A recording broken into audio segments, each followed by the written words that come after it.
Dmytro Stefanezei, Antonio Gallerati y Mario Trigeante, que son estos últimos dos son investigadores de Italia, y pues los dos primeros son mis dos, uno es mi mentor del doctorado, y el otro profesor, Andrés Anabalón, sería como es como el investigador que te guía un poco en la parte del postdoctorado, que acabo de terminar hace aproximadamente un mes y medio, 2 meses.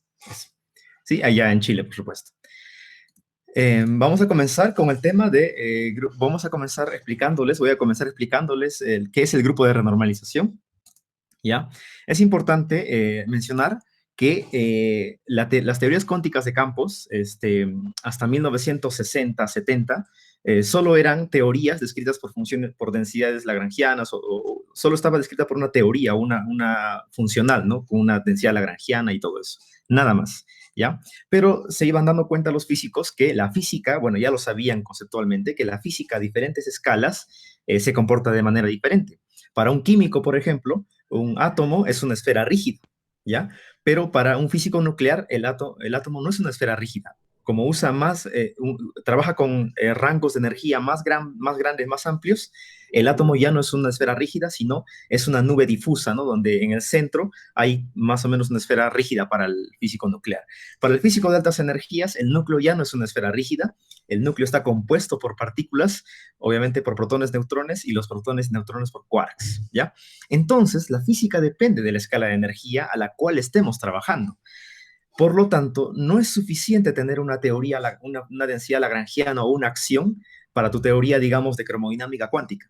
Aparte de la densidad lagrangiana o de la teoría, como se le conoce, se requiere un conjunto de ecuaciones que nos digan cómo las constantes de la teoría van cambiando con la escala de energía.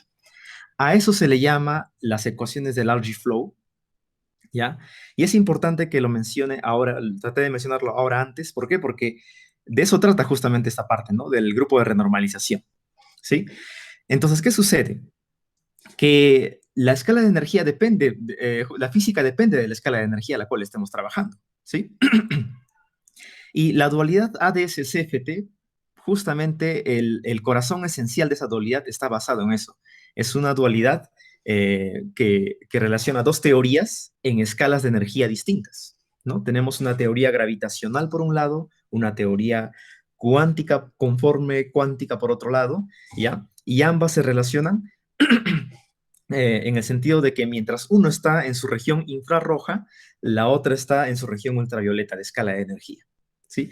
Eso es muy interesante. ¿Por qué? Porque los físicos que trabajan en altas energías, en altas energías, saben que en la región de, en la región de altas energías es muy difícil de explorar, ¿ya? Porque todo se trabaja a nivel perturbativo, ¿sí? En general, ¿no? Ahí hay, por supuesto, ahora hay técnicas muy fuertes para trabajar a non-level perturbative, ¿no? Pero es complicado aún así. Entonces, la dualidad ADS-CFT tiene esta cosa interesante, ¿no? Que tenemos una teoría de gravedad que se encuentra en su región infrarroja, o sea, la fuerza de gravedad es débil, ¿sí?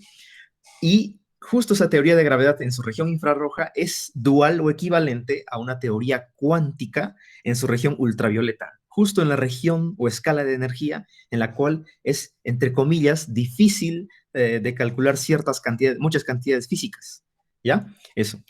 Entonces, esa es justamente la bondad de la dualidad ADS-CFT, ¿ya? Pero ¿en qué se basa esta dualidad? Justamente en lo que acabo de decir al inicio de la presentación, ¿ya? Ustedes tienen una teoría cuántica, por ejemplo, una teoría cuántica que tiene obviamente sus regiones ultravioleta y sus regiones infrarrojas, ¿sí? Sus regiones de altas energías o de bajas energías. Ya una teoría cuántica, por ejemplo, un QCD, por así decirlo, ¿ya? Y como saben, aparte de la teoría, requieren describir un conjunto de ecuaciones, requieren tener un conjunto de ecuaciones que les digan cómo cambian las constantes físicas a partir de la escala de energía a la cual estén trabajando. Entonces, no es suficiente tener la teoría a diferentes escalas de energía, requieres unas ecuaciones que te digan cómo cambia esa escala de energía a distintas escalas de energía, ¿sí? Eso. Entonces, de acuerdo a la dualidad ACC-CFT, ¿ya? Existe una teoría cuántica, ¿sí? En el borde, a the boundary, en el borde, ¿ya? Y la coordenada radial que ingresa hacia adentro del espacio-tiempo, o sea, imagínense heurísticamente hablando, por supuesto, una esfera, digamos, ese es el borde, por así decirlo, y la coordenada radial que va hacia adentro nos sumerge al espacio-tiempo. El interior del espacio-tiempo nos sumergimos usando la coordenada radial hacia adentro. Y el borde de la teoría está en la superficie, en el límite de la esfera, por así decirlo.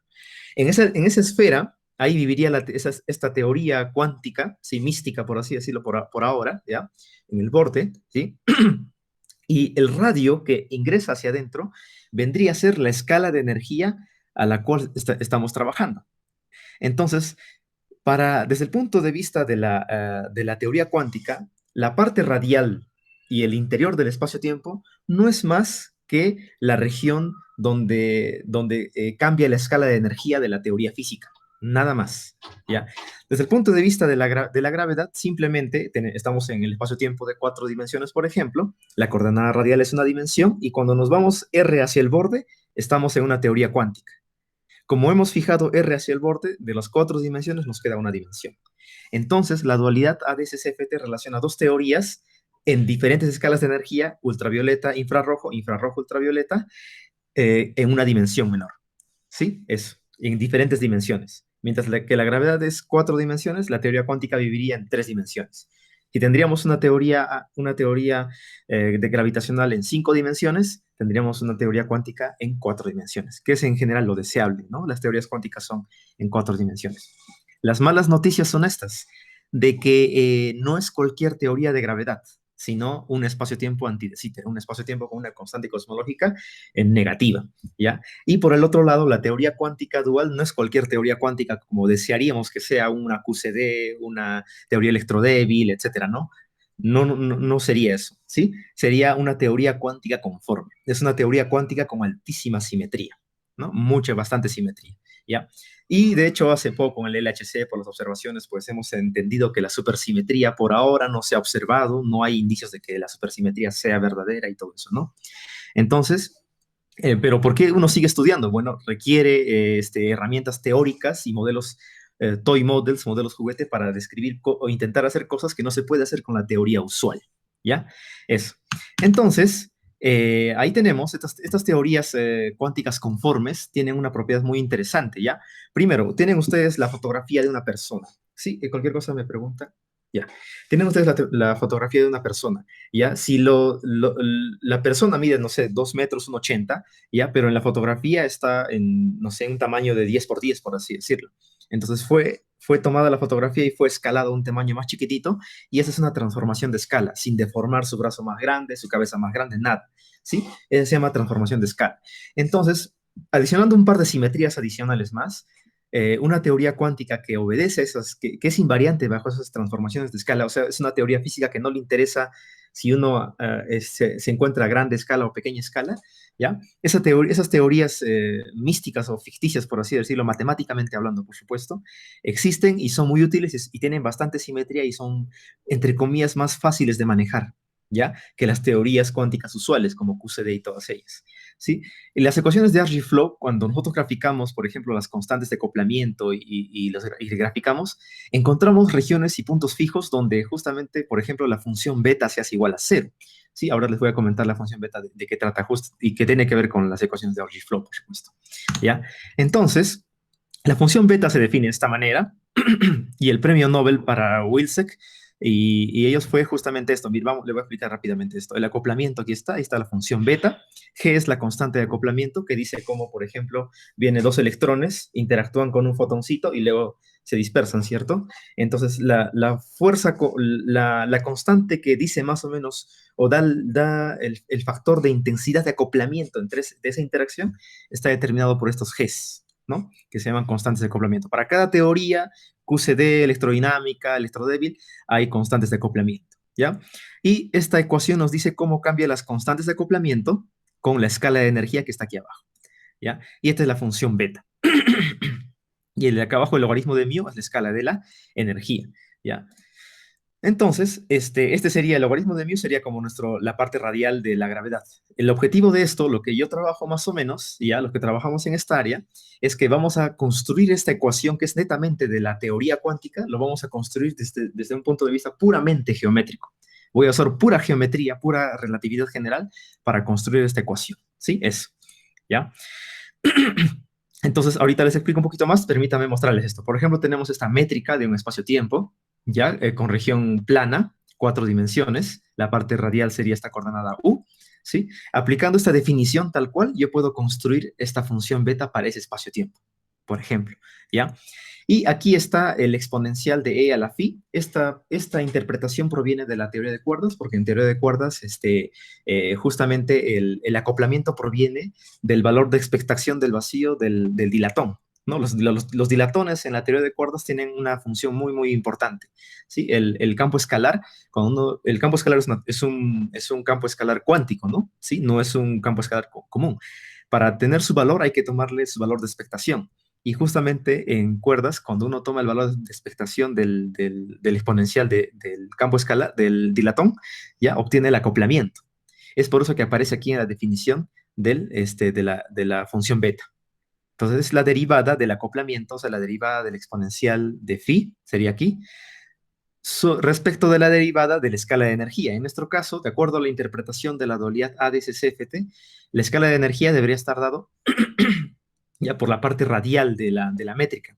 Y la parte radial de la métrica es justamente la exponencial de e a las 2000. Ya es por eso que aparece aquí en forma de derivada. Se está simplificando y queda eso. ¿Sí? Igual para métricas más extrañas como esta, por ejemplo, se puede construir las funciones beta de esta manera puramente geométrica. ¿Ya? Es. Y por supuesto, no hay que dejar de mencionar que este fue el premio Nobel de Gross, Wilczek y Pulitzer, ¿sí? ¿Ya? En la cual demostraron que la función beta era negativa. Sí, esta interpretación es súper elemental, por supuesto, después de que se ha investigado, es elemental todo, ¿no? Negativo esta cantidad significa que cuando la escala de energía es mucho más pequeña, nos adentramos a una escala más pequeña, el acoplamiento es mucho más grande y así. Entonces, los quarks no pueden estar libres. Si tú los alejas demasiado, aparece una fuerza muy grande, ¿no? Si se acercan demasiado, la fuerza es muy pequeñita, ¿sí? ¿No? Eso es por el signo negativo. Porque lo que normalmente sucede es de que ambos crecen de forma proporcional, ¿sí? Eso. Bueno, entonces, ¿qué fue en la investigación? ¿Qué fue lo que trabajamos nosotros en el grupo? Fue esta densidad lagrangiana, que está dada una teoría de n igual 2 supergravedad en 4 dimensiones, con campos escalares y campos gauge, ¿ya? Y pues bajo un truncamiento especial llegamos a una solución de un agujero negro, ¿ya? Lo interesante es que esta teoría tiene un potencial, por supuesto, aquí, donde los z son los campos escalares, y estos W es un superpotencial. Se le llama superpotencial, ¿por qué? Porque en general, en teorías de supergravedad, al menos en supergravedad, muchas de las teorías tienen un potencial para el dilatón, para el campo escalar o para los campos escalares, que pueden haber varios, ¿ya? Se puede escribir en términos de un superpotencial y las ecuaciones que eran de segundo orden se transforman todas a primer orden. Esa es la importancia del superpotencial. A nivel de ecuaciones diferenciales, todos se quedan a primer orden, ¿no? Y son, entre comillas, más fáciles de resolver, etcétera. ¿Ya? Entonces, descendiendo de esta teoría, de n igual 2 supergravity, haciendo truncaciones y todo, podemos está en el artículo, ¿no? No voy a poner detalles porque es demasiado extenso, ¿sí? Quiero presentar lo esencial.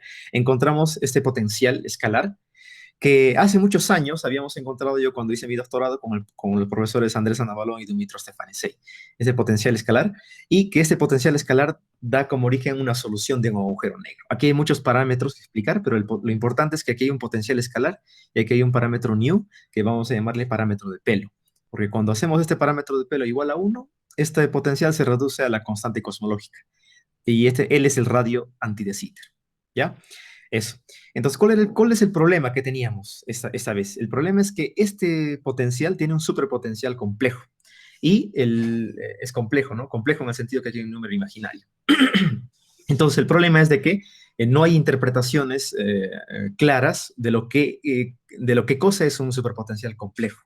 No se tienen interpretaciones claras, es muy poco lo que se sabe, así que intentamos buscar otro superpotencial por otro lado.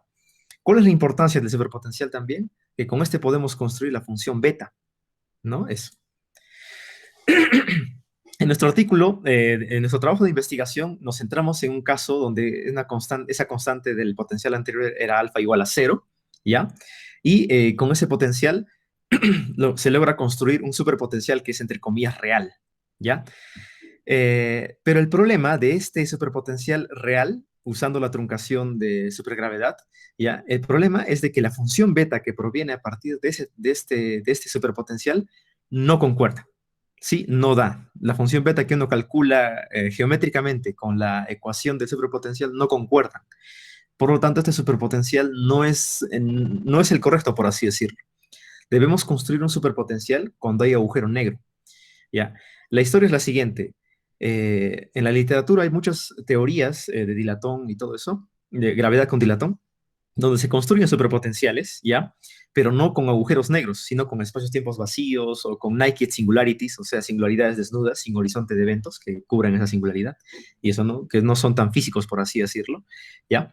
Entonces, el reto es encontrar un superpotencial cuando hay agujero negro, porque el agujero negro genera algo en el espacio-tiempo que no permite que este superpotencial sea el correcto.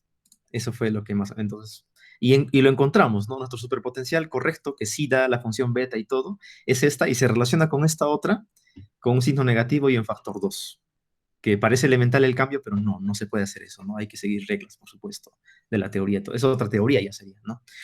Entonces, comenzamos nosotros con una superpotencia, comenzamos con esta teoría, ¿sí? Por ejemplo, esta teoría de gravedad con un campo escalar mínimamente acoplado, ¿ya?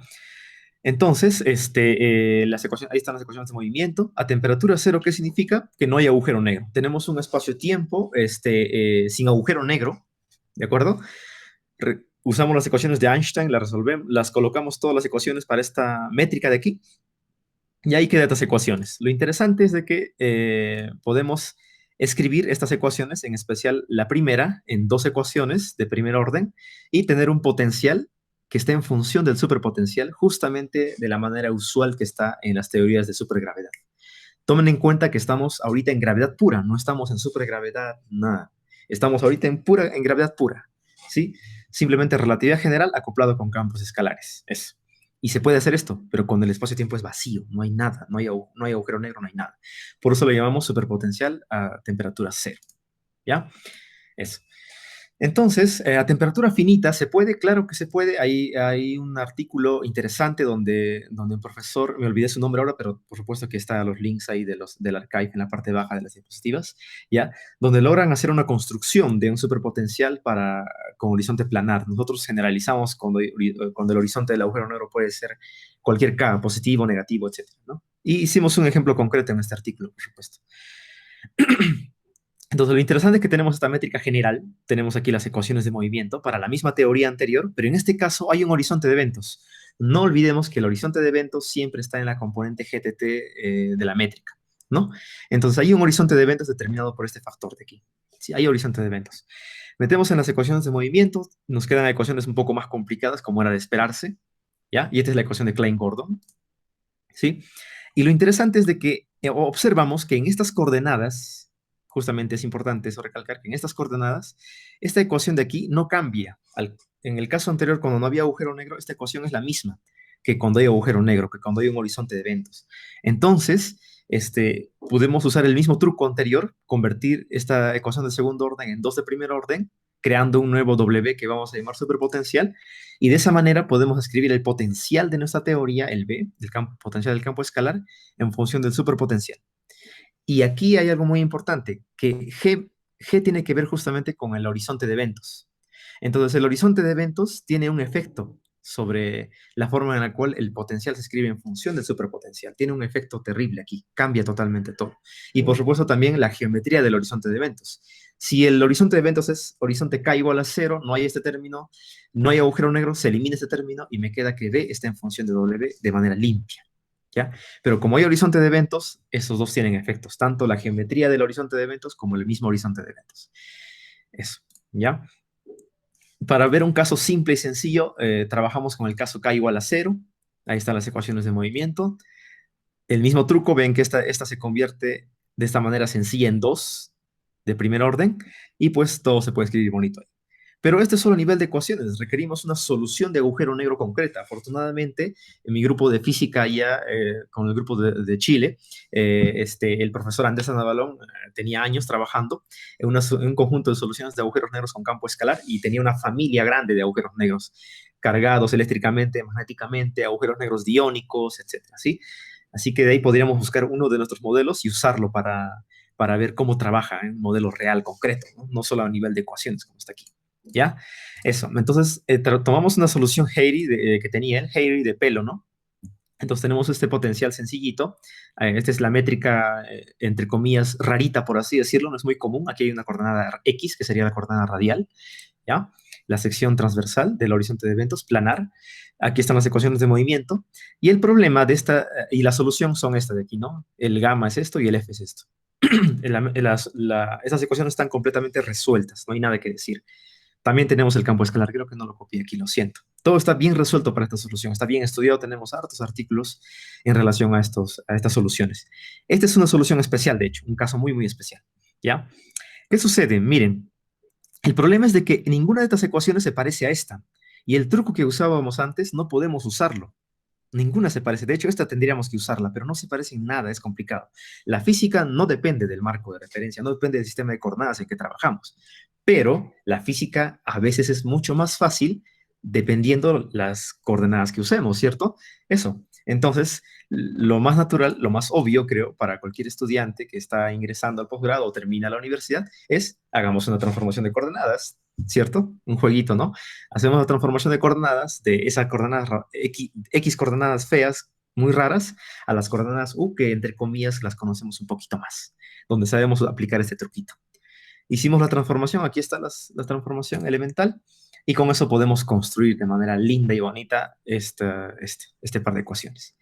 Y podemos verificar esta, donde el potencial se relaciona con su superpotencial, el F tiene que ver con el horizonte de eventos, ¿ya? Y pues en este caso, que es una solución concreta, tenemos el potencial, el potencial a temperatura finita, perdón, superpotencial a temperatura finita aquí, de manera explícita, clara y calculada. Se puede calcular porque tenemos este upsilon, lo tenemos calculado, está dado ya, resuelto. Si no lo reemplaza aquí las cantidades, obtiene este de aquí, sin ningún problema. Es una cuestión de 5 minutos en Maple, ¿sí? Elemental. Entonces, con eso tenemos el superpotencial. Aquí está el superpotencial calculado para esta solución concreta.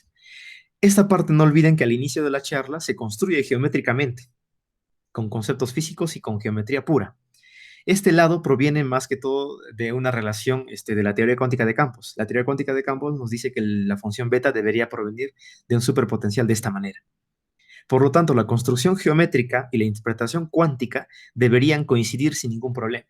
Y este W debería hacer coincidir esto, ¿no? Y este W cuando lo reemplazamos, pues coincide. Y de hecho tenemos la función beta y podemos verificar que coinciden. O sea que este superpotencial que calculamos en nuestro artículo es el superpotencial adecuado, ¿ya? Y le llamamos superpotencial térmico, ¿sí? Esencialmente, ¿por qué? Porque hay agujero negro a temperatura finita, obviamente. Y dos, ¿por qué? Porque se diferencia bastante del superpotencial obtenido de la truncación de supergravedad, ¿ya? Eso. Estamos ya finalizando. Les quiero comentar, por ejemplo, que uno puede analizar el potencial de su teoría. Es interesante que los teoremas de no pelo, cuando hay campo escalar, se resume todo al analizar el potencial de su teoría, el potencial del campo escalar. ¿Sí? El potencial del campo escalar tiene una injerencia muy importante para que el campo escalar viva fuera del horizonte de eventos. Porque el campo escalar, para que viva fuera del horizonte de eventos, tiene que estar muy amarrado entre sí, no tiene que haber mucho pelo enredado, porque si no se enreda bien el pelo, si no hay back reaction, como se dice, ¡flum!, cae al agujero negro. Entonces, el back reaction, ¿quién tiene la medida del back reaction? Intuitivamente, nosotros sabemos, el potencial, ¿no? El potencial puede ser phi cubo, etcétera. Nuestro potencial es muy complicado, de senos hiperbólicos, exponenciales, es muy complicado. Así que nuestro potencial de las teorías que manejamos, de las soluciones que manejamos de agujero negro, tiene bastante back reaction. Es por eso que sobrevive el pelo fuera del horizonte de eventos. Esos son otros trabajos anteriores que hicimos, ¿ya? Pero quiero comentarles, por ejemplo, que este superpotencial debe tener un máximo hacia el borde. El borde es aquí, cuando el campo escalar desaparece, ¿ya? Y debe tener un mínimo hacia el interior, ¿ya? Si tiene un máximo hacia el borde, un mínimo hacia el interior, puede haber soluciones de agujeros negros. Ese potencial que están proponiendo es muy bueno, ¿ya? Esa es la guía. Pero, ¿qué sucede cuando hay potenciales que tienen esta cosa? Miren, se va en azulito hacia arriba. No tiene un mínimo hacia adentro, solo tiene un máximo hacia el borde. Esos casos se puede verificar para nuestras soluciones de que no hay horizonte de eventos. ¿Sí? O sea, GTT igual a cero no existe. Así que no hay, son soluciones naked singularity, o sea, singularidades desnudas, ¿ya? No hay agujero negro. Eso solo con ver el potencial, o sea, uno puede graficar, uno puede venir un colega a ustedes decir, ¿no? ¿Saben qué? Tengo una teoría nueva, tengo este potencial. ¿Creen que con este potencial podemos construir soluciones de agujeros negros? Preguntan, ¿no? Y yo agarro, meto en el Maple, MATLAB, lo que ustedes quieran, grafico y veo, ah, no, tu potencial, estimado colega, no tiene un mínimo al interior y un máximo al borde. Así que el teorema de Pelo no puede aquí. El teorema de Pelo evita que haya agujero negro. ¿Sí? Pero podemos evadir el teorema de no pelo si nuestro potencial tiene un máximo hacia el borde y un mínimo hacia el interior. ¿Sí? Eso. Queríamos buscar algo así. La pregunta es, ¿habrá alguna forma de reinterpretar esto del teorema de no pelo a partir del superpotencial térmico que tenemos? Lamentablemente no encontramos nada. Tenemos estas gráficas. Pueden ver en azulito que no hay agujeros negros. Aquí, sí hay, aquí no dice nada. No, la curva se comporta casi igual. Entonces, el superpotencial no nos dice mucho acerca de si hay horizonte de eventos o no. Por ahora, quizás nos falta analizar bien y todo. Como decía Feynman, las ecuaciones están ahí. El problema es saberlas interpretar. Sí, la interpretación física está escondida en las ecuaciones, por supuesto. Por ahora no hemos encontrado nada. Nos gustaría encontrar alguna interpretación que sacarle provecho, alguna interpretación del teorema de no pelo a partir del superpotencial. Eso es lo que quisiéramos en realidad. Por ejemplo, uno de los objetivos futuros, ¿no? Y para terminar, aparte de la función beta, hay una cantidad física que se llama la función C, la C-function, que en teoría cuántica de campos nos da el número de grados de libertad de las teorías, ¿ya? Vamos a hacer una conexión gravedad con cuántica de campos otra vez, construyendo una C-function en el lado de la gravedad. Entonces, eso se parte a partir de la condición de energía nula, ¿no? Ustedes saben de que la materia no puede viajar más rápido que la luz, etcétera, ¿no? No puede haber un marco de referencia que se mueva más rápido que la luz y todo eso. En relatividad general, eso se formula en términos de las condiciones de energía nula, débil, fuerte, dominante, etcétera. ¿Ya? En especial vamos a trabajar con la condición de energía nula, por lo tanto no va a haber ningún observador que viaje más rápido que la luz, ¿sí? Eso. Analizando la condición de energía nula, encontramos de que la densidad de materia más las presiones deben ser mayor o igual que cero. Así, nuestros campos escalares nunca podrían ir más rápido que la luz. ¿Sí? Eso. Al menos eso físicamente debe cumplir nuestro campo escalar en nuestra teoría. ¿Ya? Entonces, hay una cantidad física llamada C-function, ¿sí? Y como yo les decía, en el borde hay una teoría cuántica y en el interior es una teoría de gravedad. Así que como en el borde la teoría cuántica está en la región ultravioleta, en el borde debería haber una C-function, una función C, ¿sí? Que nos diga el número de microestados, ¿no? De la teoría cuántica. ¿Ya? Y debería haber una C-function en el lado de la teoría gravitacional, tal que cuando tiendo la coordenada radial hacia el borde, se comporte como la CV, la CV, ¿sí? Y debería ser monotónicamente creciente hacia el borde, ¿sí? Porque cuando la escala de energía se incrementa bastante, el número de microestados crece mucho más todavía, ¿sí? Pero cuando la escala de energía es más pequeña, o sea, nos metemos adentro del espacio-tiempo, la función se debe de crecer, ¿sí? Eso. Debería existir esa función, si la dualidad ADS-CFT es correcta, ¿no? Una imagen pictórica de eso es esto, ¿no? Tenemos una teoría hacia el interior con pocos grados de libertad y hacia el borde con muchos grados de libertad. Eso, ¿ya? Usando las ecuaciones de movimiento de Einstein, ¿ya? Podemos encontrar lo siguiente, que esta ecuacióncita podemos reescribirla de esta manera. Es la primera ecuación, de hecho. ¿Ya? Y entonces existe una función monotónicamente creciente, tal que con esto nos aseguramos que es creciente, ¿no? La pendiente sobre ella misma es positiva, así va a ser creciente. La podemos reescribir de esta manera logarítmica, es un truquito muy sencillo. Lo comparamos, así que podemos plantear que existe una función c de esa forma, salvo una constante, ¿no? Y para nuestras soluciones de agujero negro también podemos construirla. Aquí está la función C, ¿no? Eso. ¿Ya? Y se relaciona también con el superpotencial, por supuesto. ¿Sí? Eso. Y esa función C, aquí también la graficamos. Sí, más detalles están también en nuestro artículo, más detalles acerca de la construcción de la función C. Pueden ver que, por ejemplo, aquí está en coordenadas radiales, lo calculé.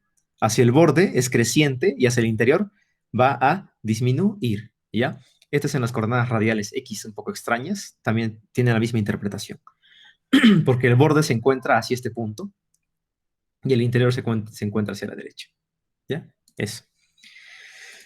Y bueno, eso sería, sí, eso sería todo respecto a eso. No, si tienen alguna pregunta, alguna consulta, solo quiero terminar resumiendo de que pues vimos que se puede construir la función beta desde el punto de vista geométrico, que se construye un superpotencial y se relaciona con la función beta, pero no siempre se tiene el superpotencial correcto, y nosotros logramos construir para un caso especial concreto un superpotencial térmico pues, que sí nos daba la función beta como debía ser, ¿no? Esta de aquí, por así decirlo, ¿sí? En el artículo ahí también hicimos termodinámica y otras interpretaciones más adicionales, pero creo que eso es suficiente para una charla para el día de hoy. Gracias. Si tienen alguna consulta. Muchísimas gracias, David. Sí, si hay alguna pregunta, alguna consulta, pueden levantar la mano o directamente pueden prender el micrófono para poder hacerla llegar.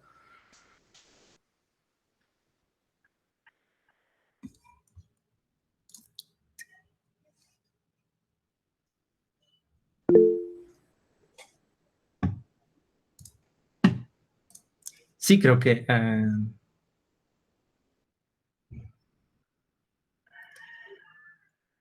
sí, el grupo podría, por favor, compartir la diapositiva. ¿Puedo enviar la diapositiva? Pueden enviar el... Sí, O, encantados. claro, si no, pueden entrar al Inspire Hub. El Inspire Hub es muy bueno. Esa es la revista donde se suele publicar. Y ahí pues, se puede encontrar el review. Ahí está. Ahí está el preprint. Me pidieron el preprint, lo siento. Ahí está. Ahí lo comparto. Les agradezco por su paciencia. Lamento que haya sido demasiado rápido. Sé que tampoco hay mucho tiempo, ¿cierto? No, no se preocupe, de todas maneras ya estamos acá de todas maneras para poder escuchar esta charla tan interesante. Por eso nuevamente hago la consulta si existe alguna pregunta. Sí, tenemos una pregunta de Jesús Andrés. ¿El campo de Higgs sería un buen candidato para generar el potencial que genera la constante de acoplamiento?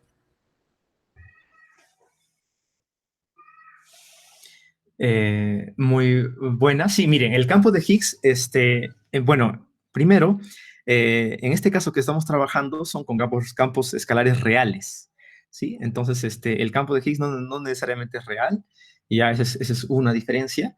Otra diferencia es de que el campo de Higgs suele ser un potencial muy pequeño, con un back reaction muy pequeño.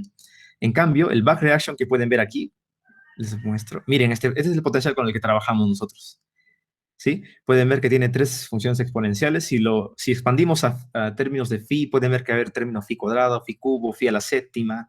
Entonces, es un potencial con alta autointeracción. Entonces, por ahora, nosotros entendemos de que para que haya horizonte de eventos, el campo escalar debe tener bastante back reaction. ¿Sí? Si no tiene suficiente back reaction, no hay solución de agujero negro, simplemente se interpreta como que el agujero negro se traga al campo escalar y queda un agujero negro tipo Schwarzschild anti de Sitter, ¿no? Eso.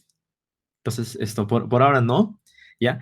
Pero por supuesto que hay colegas que trabajan bien en el cronograma, que hay colegas que trabajan, por ejemplo, los modelos up-bottom, ¿ya? Donde construyen modelos de gravedad para obtener cantidades de teorías cuánticas de campos, ¿no? Eso sí se construye. No estoy negando rotundamente, solo digo que al menos hasta donde sé, el de Higgs no nos sería útil ni para agujero negro ni para hacer holografía. ¿Sí? Eso. Claro que sí, Clayson. Muchas gracias por su interés. Por supuesto que podamos estar en contacto. Agradecido si me escribes y podemos reunirnos, reunirnos en otra ocasión. Ahí te dejo mi correo y podemos conversar un rato por llamada, que no cuesta nada, que aprovechemos el internet y la pandemia que ha mejorado bastante la conectividad y las charlas online, que estoy súper feliz por eso. ¿Sí? ¿Alguna pregunta más? Eso. Tenemos una pregunta más de Alex. Dice, disculpa, ¿cómo es que aparece AEDS? Y si es que esto se puede aplicar a lo que es superconductividad. Súper. ADS, aquí no... ADS5, perdón. ADS5. ADS5, sí. Estamos trabajando en 4 dimensiones por ahora. 2, ADS5, para comenzar a estudiar una teoría, requiere uno comenzar de la teoría, ¿no? Y nuestra teoría está en 4 dimensiones. ¿Ya? No hemos trabajado con los profesores de Italia con una teoría, digamos, de supergravedad en 5 dimensiones y cómo descendemos a una de las soluciones. Todavía no. Aunque está en conversaciones, estamos viendo, porque esto se complica mucho más cuando va a 5 dimensiones. ¿Ya? Eso. Ahora, sí, ahí, por supuesto, les recomiendo, yo recomendaría este review que me encanta tanto, ADS CMT for Plumbers and Electricians. ¿Sí? Para ADS-CFT para plomeros y electricistas, ¿no? ¿Ya? Eso es un título un poco alegórico, no se vayan a confiar, es un review muy bueno, ¿ya? Donde justamente hay ejemplos de lo que nos comenta o me pregunta si se puede usar ADS-CFT para superconductividad. Sí se puede usar y se usa con campos escalares complejos, ¿sí? Se suele usar con teorías de campos escalares, pero que sean complejos. Con esos y con acoplamientos no minimales. Pueden haber términos R, phi, por ejemplo, en la teoría. Con ellos sí se puede estudiar superconductores. Ahí está, y les dejo voy a copiar el link. ¿Sí? El título es alegórico, no se dejen engañar, por favor. Es un título divertido. ¿Ya? Eso. Parece que tenemos una pregunta de Brian Steven. Ujú. Tu micro, no hay problema para poder hacer la consulta. Sí, claro. Por Me favor. gusta, buena tarde. Primero que todo, muchas gracias por la exposición. Magnífica exposición. Me gustaría preguntar si la geometría de ese agujero negro está formalmente, o sea, es decir, qué métrica utilizaron. Ujú, ujú. Claro, con gusto, sí. Sí, yo sé que fui un poquito rápido, pero miren aquí está la métrica. Bla, bla, bla, bla, bla, bla. Aquí está. Estudiamos el caso de la que sigue, sí. Presentar diapositiva.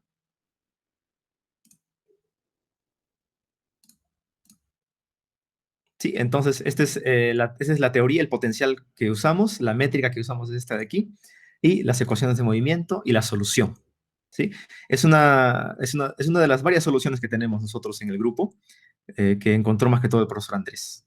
¿Ya? Es una solución ligeramente complicada. Aquí falta agregar la solución para el campo escalar. La solución para el campo escalar es un simple logaritmo natural, phi logaritmo de x. Estas coordenadas x son muy, muy, muy buenas para eso. El campo escalar queda de una manera increíble. Phi es igual al logaritmo de x, ¿ya? Pero si uno va a otras coordenadas, no se puede, de hecho. Sí, hemos intentado construir esto en coordenadas radiales, no se puede. Se puede ir a coordenadas radiales usuales que conocen en Schwarzschild, ADS, por ejemplo, ¿ya? Pero la construcción es asintótica. O sea, hay una transformación de coordenadas de x coordenadas a r coordenadas, pero de forma asintótica, no de forma exacta. No se puede despejar. Pero lo potente de esto es de que el campo escalar es simple, es un logaritmo de x nada más. ¿Sí? Ese es lo interesante de esto. Tenemos 3 artículos donde hacemos termodinámica, encontramos soluciones de agujeros negros termodinámicamente estables, asintóticamente planos, que digamos en la literatura no había.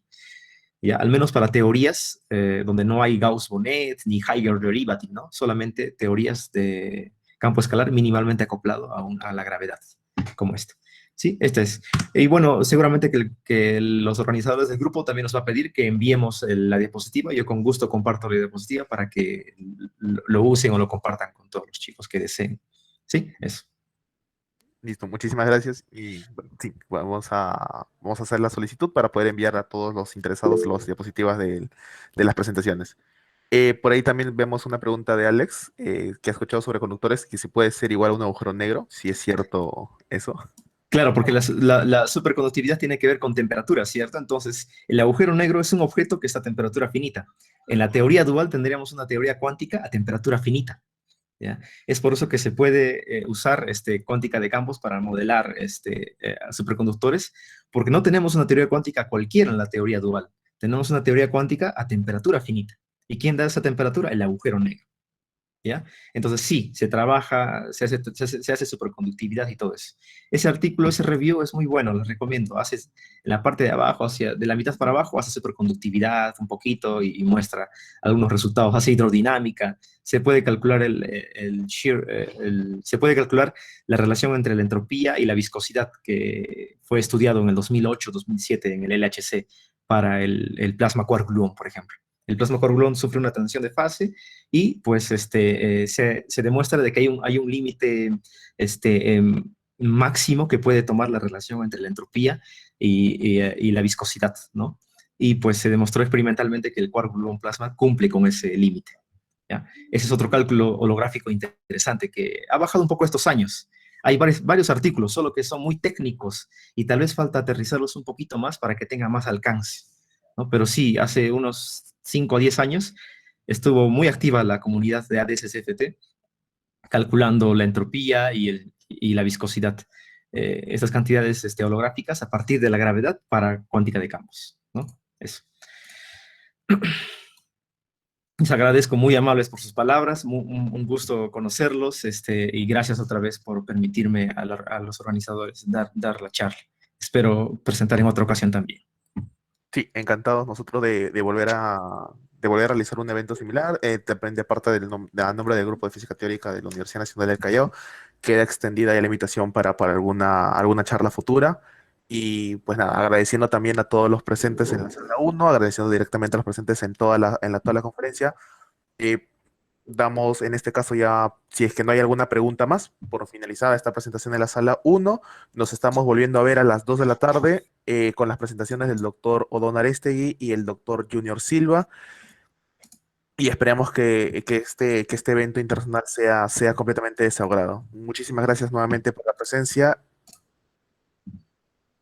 Y no sé si de repente por ahí hay alguna pregunta más, un comentario. Entonces, muchísimas gracias a todos. Y ahora estamos dando pase a este pequeño espacio de receso, ¿no? Para poder ir a descansar y a almorzar. Muchas gracias a todos nuevamente. Gracias y provecho con el almuerzo, muy amables. Hasta luego. Chao.